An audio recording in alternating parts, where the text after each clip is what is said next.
Aplix, tontonannya anak kedokteran.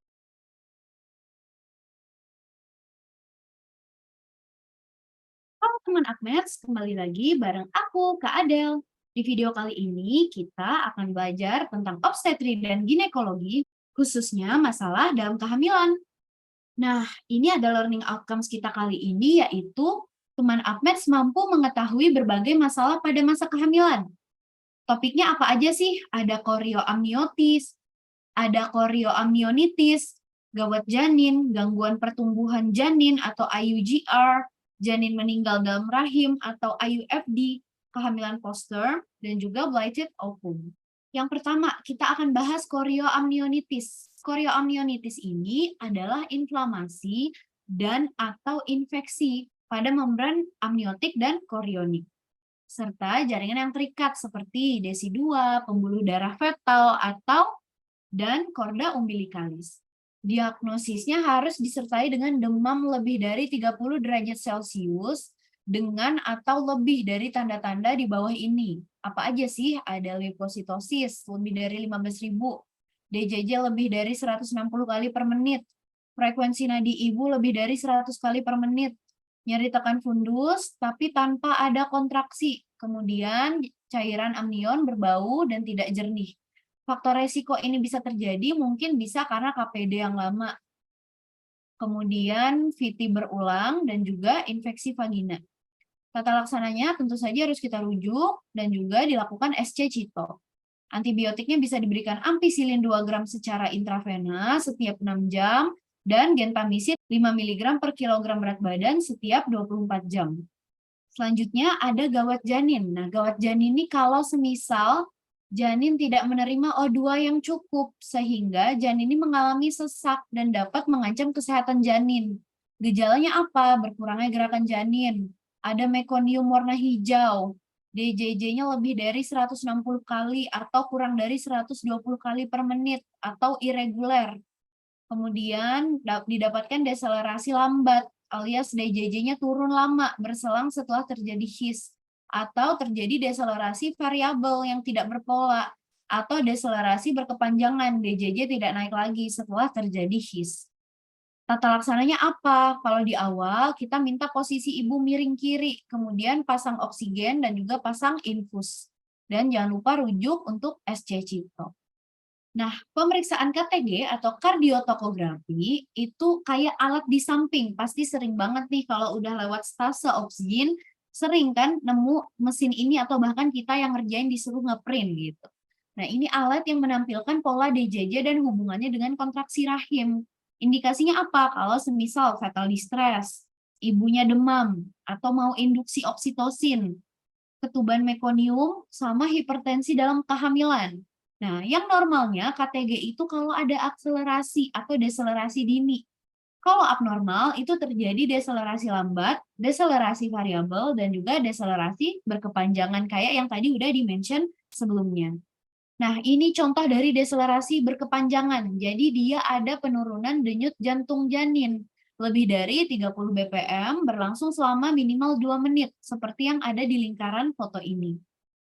Kemudian lanjut, ada yang namanya gangguan pertumbuhan janin. Ada IUGR, ada IUFD. Pasti kita sering banget nih dengar istilah ini pada stase obsgin dan stase bayi.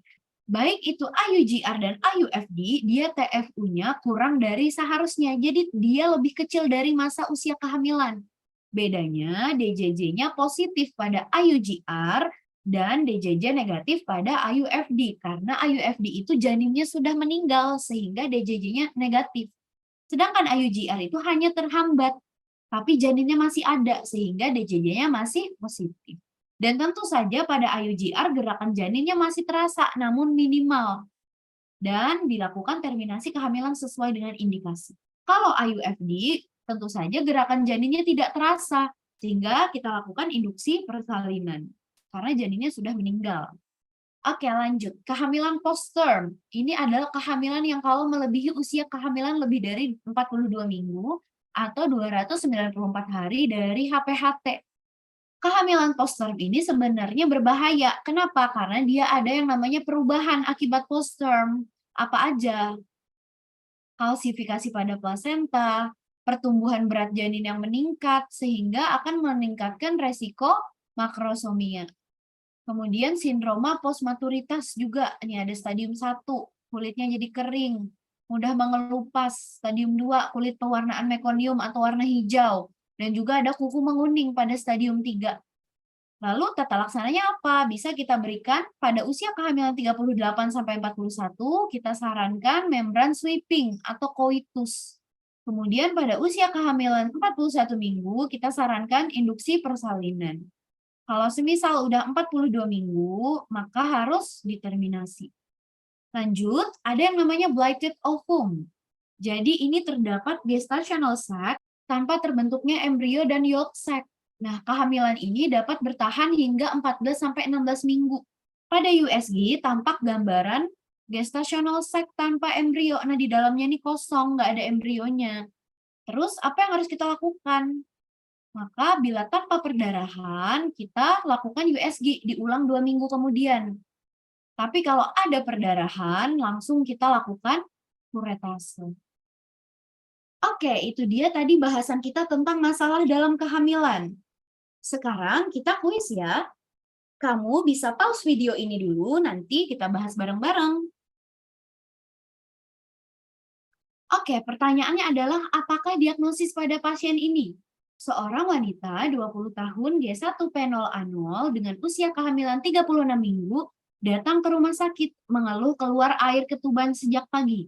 Pemeriksaan fisik, tekanan darahnya 110/70, heart rate-nya 80 kali per menit, respiration rate-nya 20 kali per menit, kemudian temperature-nya 36,5 derajat Celcius. His-nya positif, DJJ-nya 189 kali per menit. Belum ada bukaan serviks. Nah, kira-kira apa nih? Jawabannya adalah dia gawat janin. Karena dia DJJ-nya lebih dari 160 kali per menit. Usia kehamilan 36 minggu, tapi belum ada bukaan serviks. Jadi tidak bisa dijawab ini partus. Karena DJJ-nya masih positif, dia tidak bisa juga dijawab IUFD, berarti kan janinnya masih hidup. Oke, materi kita sudah selesai. Kita lanjutkan di video berikutnya ya. Sampai jumpa teman UpMeds. Bye-bye.